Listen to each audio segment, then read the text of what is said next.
hi to Remy and Yael. We're so delighted to have an opportunity to speak with you about the film A Perfect Spy, which I had a great opportunity to watch.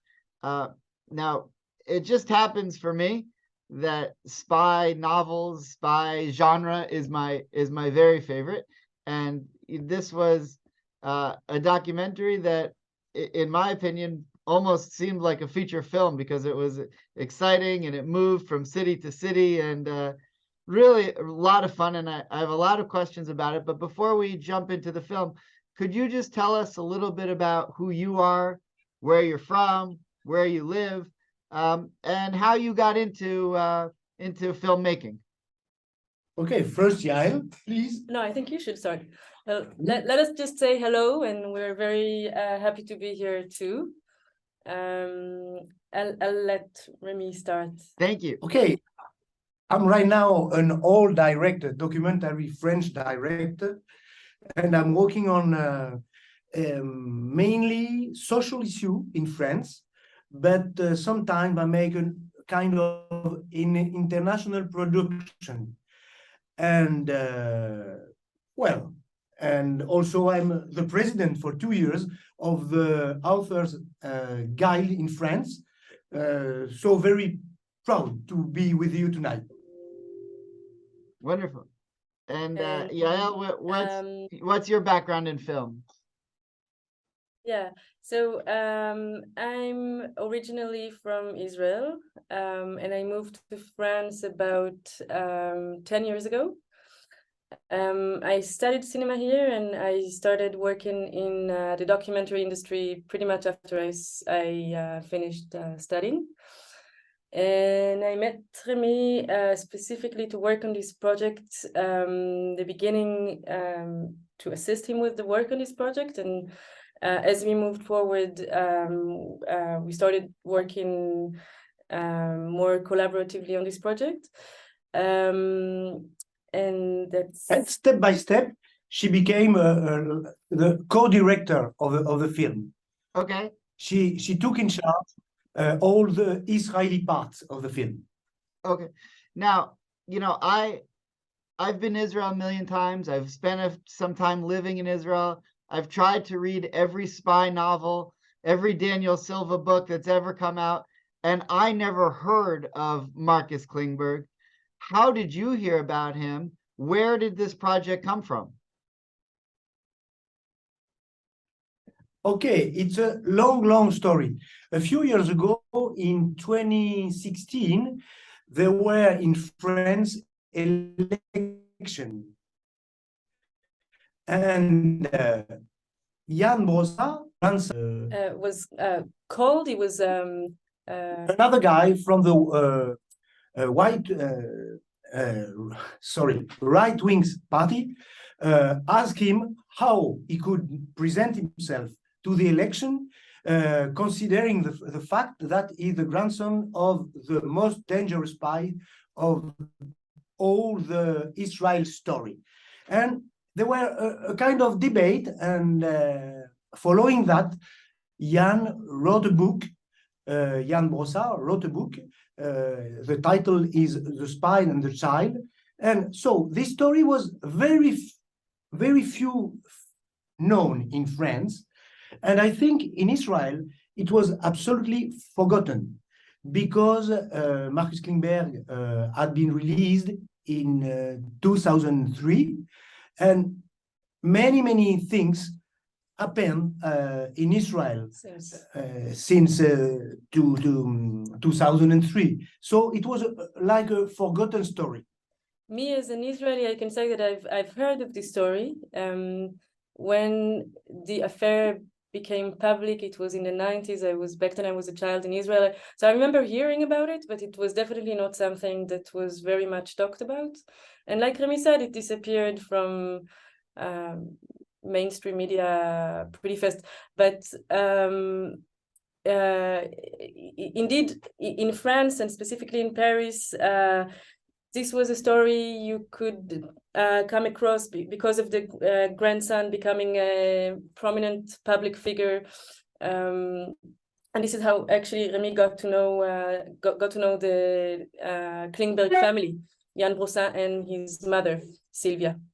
And Sylvia was the key of all this project, because Sylvia has always refused to make a film about his father's story. But she became at the end of her life, because she was suffering of 2 cancers.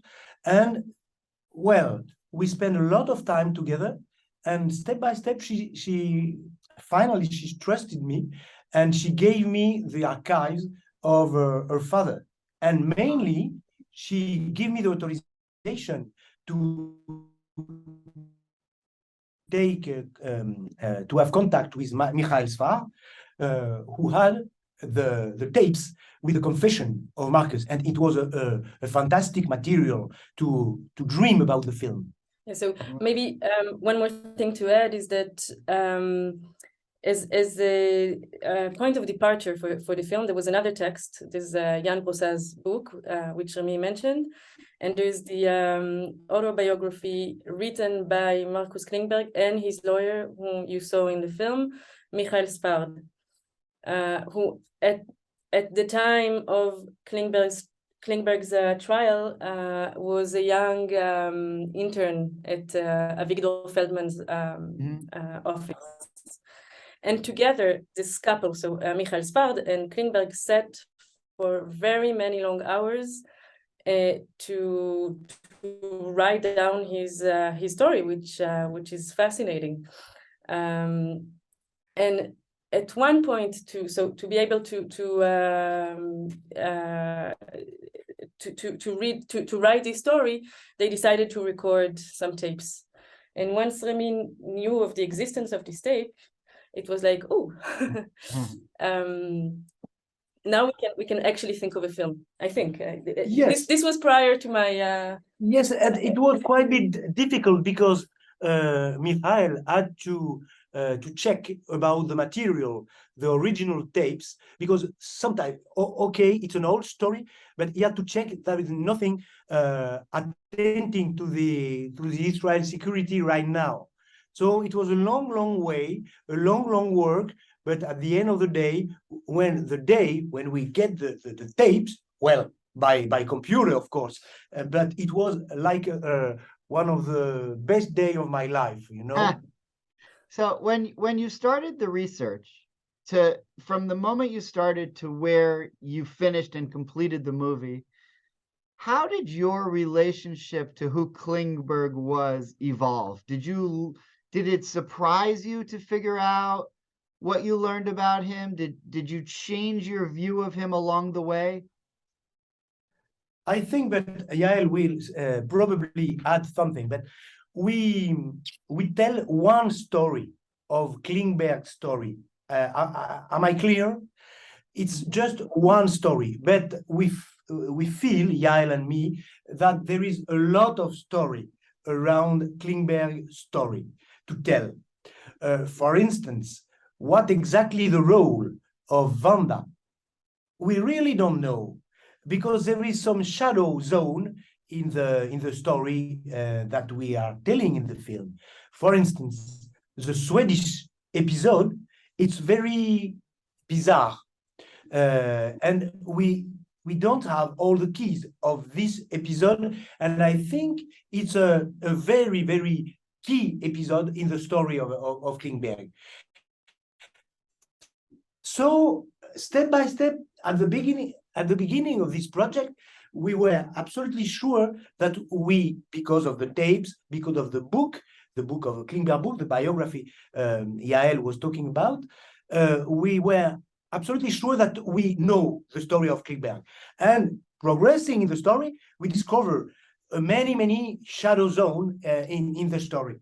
Yeah, and I think that the mystery that still remains is maybe something that we thought, oh, we will be able to resolve this mystery, and eventually it's not that we did not or cannot, it's just that the mystery is part of the story, and Right. it's there to stay. But what I can maybe add from a personal point of view, and again, when I joined this adventure, Rémi was already far. He read the book, he knew the family, he has made already a lot of research before I started working on this project with him. For me, in the beginning, Marcus Klingberg was a historical figure. Like, he was a person who was born in Poland before the war and moved to the Soviet Union, and then immigrated via Sweden to Israel, etc., etc. But the more you get to know the story, and the more you get to know his personal archives, and to talk to people that surrounded him and that actually knew him, specifically his grandson and his lawyer, you see him. He's no longer a historical figure. You come a little intimate with him. I mean, Yes. He's also a father and a husband and a grandfather, and he has ego, and he takes risks, and I mean, it's like I don't want to say a relationship you have with the member of your family, but something not that different. I mean, you think of him as a complex person. So as I'm watching the movie, I'm asking myself the whole time, why? Why would he spy for Russia against Israel? And when the movie ended, it ended with something that it was also how the movie started, and that is what would be written on his tombstone, what his epitaph would be. And he says there, I just want my name, and I just want that I'm fighting against the fascists. Is there a message there to help us understand the why?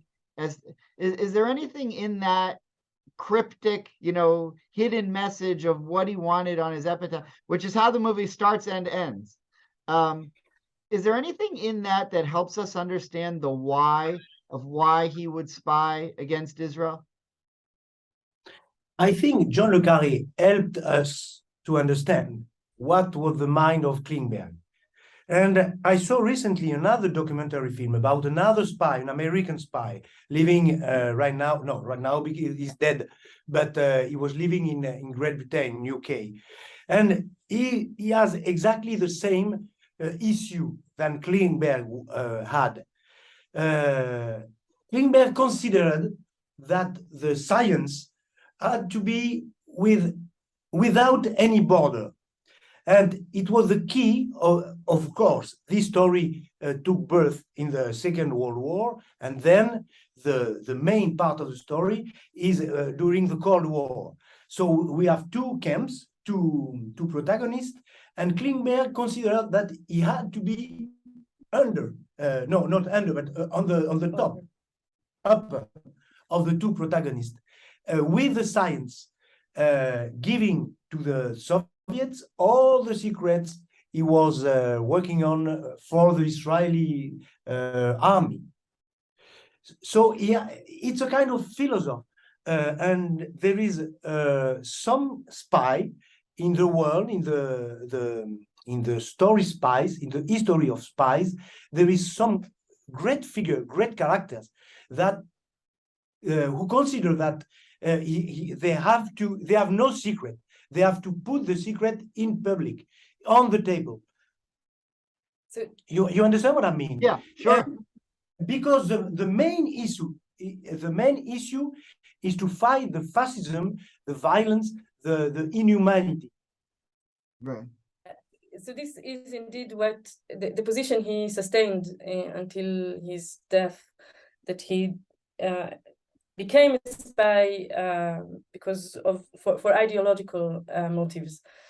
In my analysis, I think the answer for why he did what he did, there isn't just one answer. It's a complex bundle of different motives. Some have to do with ideology, which I clearly recognize the fact that he, for example, never got a penny for what he delivered. Right. And some are probably more related to circumstances. I think the Russians knew how to court him, how to flatter him. I think he was very flattered. I think they knew how to give him this touch of Russian culture that he missed profoundly. And I think, like Jan says in the film, I think he really he was full of gratitude actually to the Russians. They saved his life. Right. Interesting. Yeah, one of the very interesting, and you mentioned it, connections to the movie is Le Carré, and it's fascinating to hear his voice and to get his insights, especially for fans of his novels, to hear, you know, how much he knows, and how connected he is into the spy world, and for him to be surprised by things that the Shabak did, or critical of some of the things that the Shabak did. How did that come about that you were connected with Le Carré and were able to get his voice in this movie? So it's a long story. At the beginning, when I was talking about this project to my colleagues, everyone said, "Oh, it's a story for Le Carré." And COVID came, and the project was stopped. And I said in my mind, what would be the exit to connect again with the project? And I said, okay, I will write a letter to Le Carré asking him if he had any idea about this file. And I wrote him a letter, sent it to the UK. Of course, no response, no answer. And 1 month after, we were in a lockdown, total lockdown with COVID. And the first letter I get was the letter of Le Carré. And I was so surprised because Le Carré was at this time 89, and he was still writing with his hand, with une écriture like autograph, fantastic, so beautiful. And we began to exchange letters. We have 6 or 7 exchange about the story of Klingberg. He never heard about it. So he asked me a lot of questions, and step by step with Yaël, we decided to it would be the structure, the narrative arc of the film. And he was okay to introduce the film. He invited us in Cornwall at his home to exchange about filming him about the Klingberg case. But unfortunately, as you know, he had a real drama in his family. First, his wife became sick, very, very bad sick, cancer, etc. And he told me, "Oh, we have to delay to report our rendezvous." And in this time, he died. So we kept the letter, and we decided to use the letter to build the narrative arc of the film. I mean, you almost forget that it's a real story, because when you hear his name, you think novel or movie, and this feels like such a movie. The way you take people all over the world, and it's really just so much fun to learn this story. I was really surprised how forthcoming the former Israeli officials, the Israeli intelligence officials were. Were you surprised how much they were willing to tell you? Well, yeah, goodness, not really surprised, but Yael will answer. So we made several attempts to connect with the directors of Eyal Orev. Eyal Orev is one of them, directors of people who were during the time of the trial in the Shin Bet or in the Malmab, which is yet another branch of the Secret Service in Israel. Most of the people that were involved have either passed away or refused to talk to us.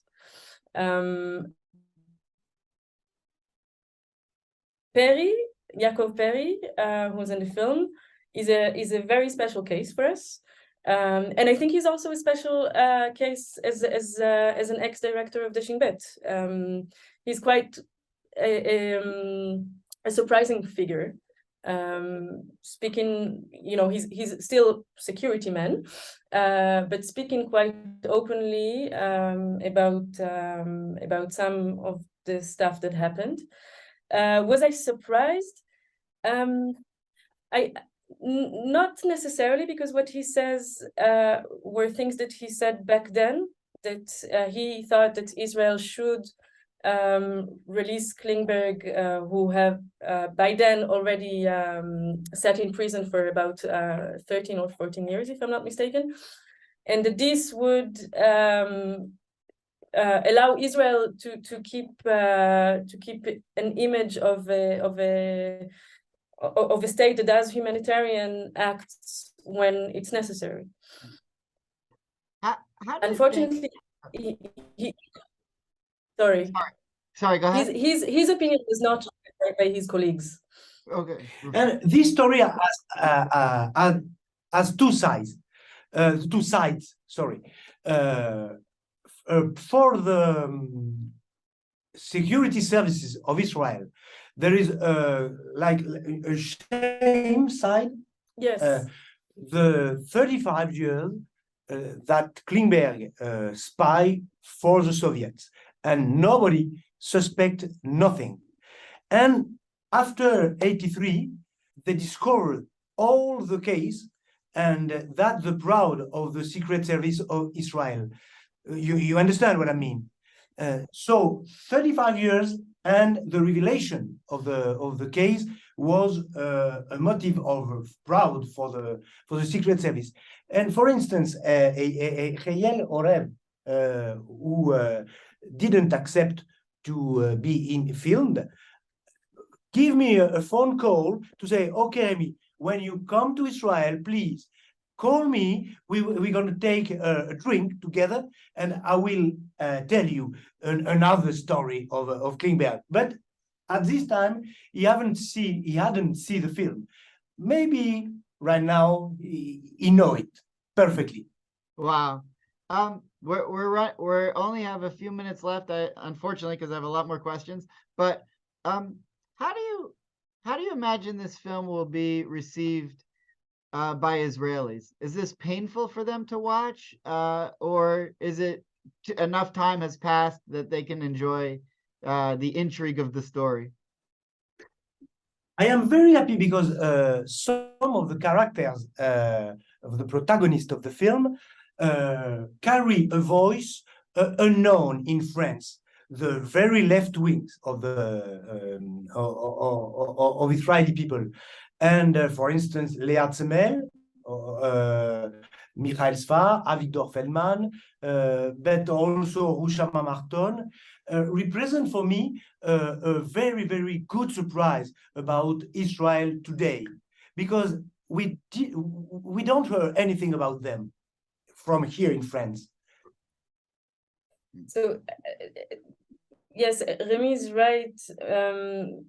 Some of the figures in the film that had something to do with actually, most people were related to Sylvia. I belong to the leftist clique in Israel. This is true. How would this film be perceived by an Israeli public? I think it's very hard to say. Also, Israel, in my perception, looking at Israel and going back and forth, I think there have been some major shifts in society over the last 15 years, I'd say.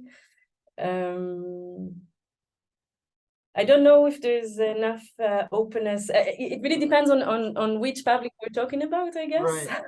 Well, I think the film is, you know, I don't think the film is giving too much. You know, it's not a praise song to Klingberg. It tells the story of a sure. complex person with many turns and many dots and Well, and our time so I here think our time here is in its very last minute. We're going to be shut out. So I just wanted to say before we conclude, especially as someone who loves spy movies and novels and books, how much I loved the movie. I didn't want it to end. I could have watched it for another hour or so. I mean, it was really fascinating, and very grateful to both of you for taking us on this really fun and fascinating and interesting journey. And I can't wait to hear more about people's reactions to the movie.